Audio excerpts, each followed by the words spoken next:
ഒരു മ്യൂസിക് പഠിപ്പിക്കുന്ന സാറിൻ്റെ അടുത്തേക്ക് ഒരു അച്ഛൻ ഒരു കുട്ടിയെ കൊണ്ടുവന്നു. അവനത് ഹാർമോണിയം പഠിക്കണം അത്രേ. പറഞ്ഞു എന്താ പഠിപ്പിക്കണം?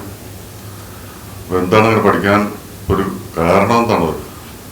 വേറെ ഒന്നുമല്ല, യൂത്ത് ഫെസ്റ്റിവലിൽ ഇങ്ങനെ മത്സരത്തിന് പങ്കെടുക്കാനായിട്ടാണ്. എപ്പോഴാണ് മത്സരം? എപ്പോഴാണ്? വെള്ളിയാഴ്ച. ഓ 5 ദിവസം ഉണ്ടല്ലോ ഇനി. സാർ പറഞ്ഞു ധൃതി പിടിക്കണ്ട, വെള്ളിയാഴ്ച കാലത്ത് കൊണ്ടുവന്നോ നമുക്ക് ശരിയാക്കി വിടാം. അപ്പൊ അത് അന്ന് തമാശയായിരുന്നു. ഇന്ന് ചിരി വരാത്തെന്താ വെച്ച് കഴിഞ്ഞാല് അന്ന് തമാശയായിരുന്നു. ഇന്നിപ്പോ അത് തമാശയല്ല. ഇന്നെല്ലാവരും അങ്ങനെയാണ് ചിന്തിക്കുന്ന ഒരു കാലഘട്ടമാണ്.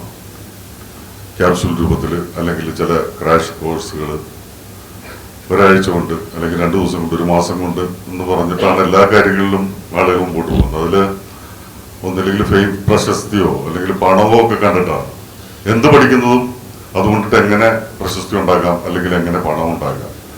റിയാലിറ്റി ഷോസിന്റെ കാര്യത്തിലാണെങ്കിലും അതുപോലെ മത്സരങ്ങളുടെ കാര്യത്തിലാണെങ്കിലും അല്ലെങ്കിൽ എവിടെയെങ്കിലും ശ്രദ്ധിക്കപ്പെടുന്ന സ്ഥലങ്ങളിൽ പ്രദർശിപ്പിക്കാനായിട്ടും ഒക്കെയാണ്.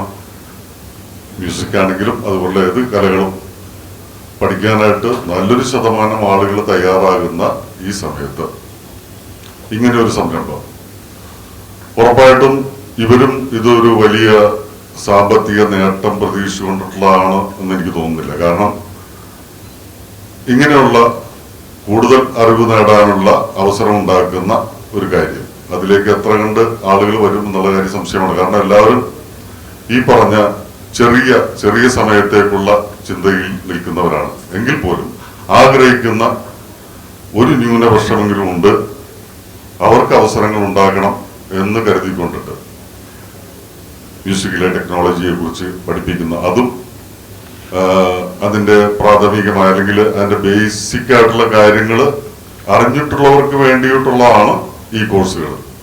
അപ്പൊ കുറച്ച് അറിഞ്ഞു കഴിഞ്ഞാൽ എല്ലാം അറിഞ്ഞു എന്ന് ധരിക്കുന്ന ആളുകളായിരിക്കും മിക്കവാറും എല്ലാ നല്ല ശതമാനം കലാകാരന്മാരും. അപ്പൊ അവരിൽ നിന്നും ഒരു ചെറിയ ശതമാനം വേണം ഇതിനകത്തേക്ക് വരാൻ.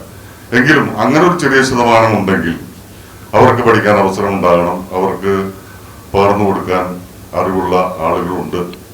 അങ്ങനെ നല്ല മനസ്സോടു കൂടിയിട്ട് മുന്നോട്ട് വന്നിരിക്കുന്ന കുറെ ആളുകൾ ഇതിന്റെ പിന്നിലുണ്ട് എന്നറിയുന്നത് ഒരുപാട് സന്തോഷകരമാണ്.